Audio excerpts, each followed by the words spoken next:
En realidad, desde el último ordenanza del Poder Judicial hasta el presidente de la Corte Suprema están pagados con los impuestos de los argentinos, de la misma manera que lo es el Poder Legislativo y el Ejecutivo. De manera tal que se trata de un poder público que tiene que estar de cara a la gente dando explicaciones, como lo tiene que hacer también el Ejecutivo y el Legislativo, ¿no es cierto? Yo creo que se ha hecho una gran bambolla en torno a este tema de democratización de la justicia que la Presidenta anunció en la Asamblea Legislativa, pero creo que hay que leerlo inscripto en la virulencia de un año electoral, una virulencia inusitada. Creo que en alguna oportunidad hablamos de este tema, ¿no es cierto? Hablamos que incluso antes de que Cristina jurara, cuando era simplemente candidata, ya había una virulencia muy fuerte, ¿no? De manera tal que yo creo que vamos a seguir viendo cuestiones muy irracionales y muy fuertes de acá hasta la elección. Que es cierto que todos los años electorales están cargados, especialmente, pero en realidad creo que acá es mucho más fuerte porque es una elección muy importante en la que se plebiscita el poder político, el proyecto que está llevando adelante el Ejecutivo Nacional, y que de alguna manera al elegir legisladores nacionales en 8 provincias, 8 distritos en el Senado y la mitad de la Cámara de Diputados, un tercio del Senado y la mitad de la Cámara de Diputados de la Nación, condiciona el escenario de gobernabilidad para los próximos 2 años y medio, un poco más de gobierno de la Presidenta.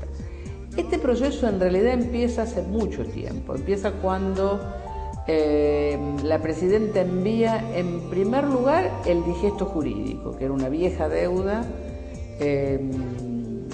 contraída en leyes posteriores a la Constitución del 94, que es el ordenamiento definitivo de todas las leyes. Se pasó en base a lo que elevaba una comisión de expertos, de alrededor de 25.000 leyes a 3.000 leyes. Eso está en estudio y por salir en una bicameral del Parlamento Nacional. En paralelo envió el nuevo Código Civil y Comercial de la Nación, que no estamos hablando de fundamentos.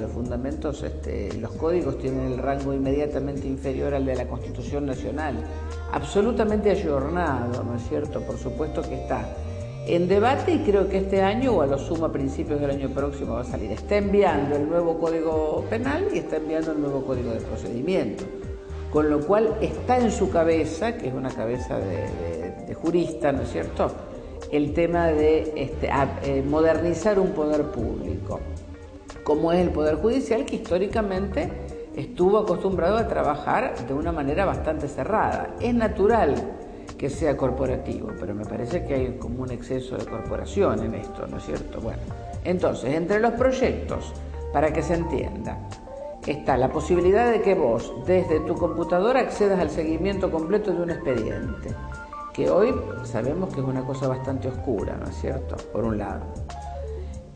De paso, estar viendo los motivos de las distintas demoras en los distintos juzgados y en las distintas instancias, como primera medida.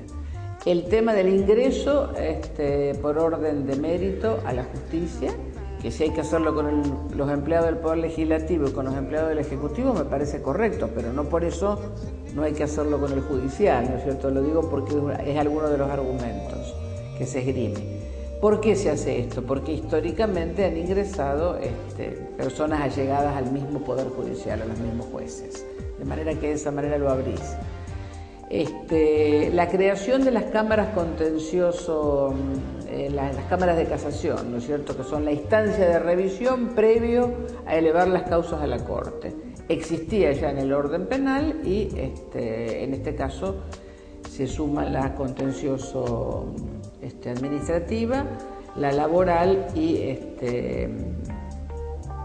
la cámara la administrativa y la contenciosa, la administrativa y la laboral, ¿no es cierto?, básicamente.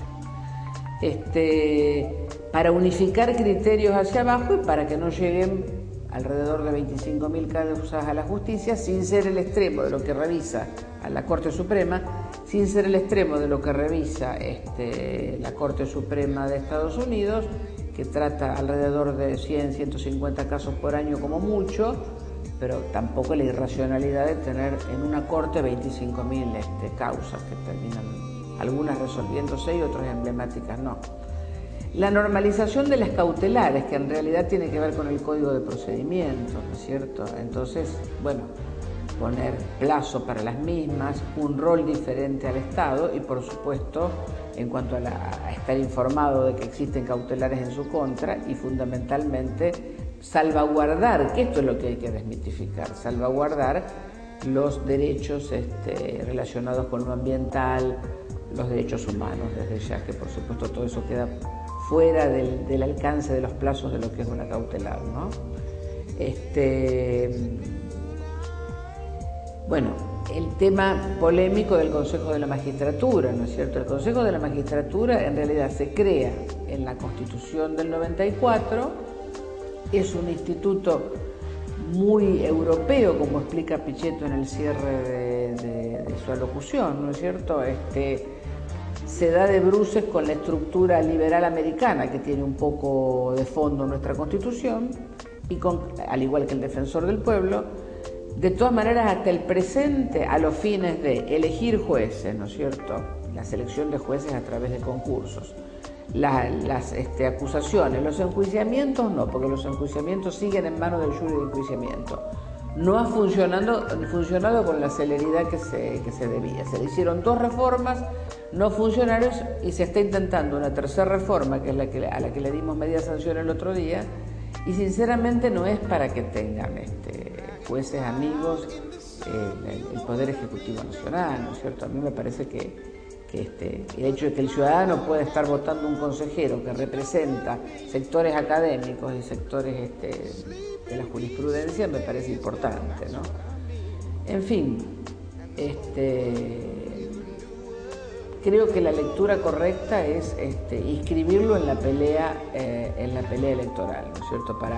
Por supuesto que la presidenta juega fuerte, la presidenta no es tibia, ¿no es cierto? Es un tema con el que nadie se había metido, pero tampoco nadie se había metido con el de los medios, con el de la radiodifusión, y bueno, en definitiva me parece importante que alguien lo haga, ¿no? Cumple un rol dentro de la historia, ¿no? En realidad, prácticamente todos los temas que envía el Ejecutivo, la oposición los vota en contra, uniéndose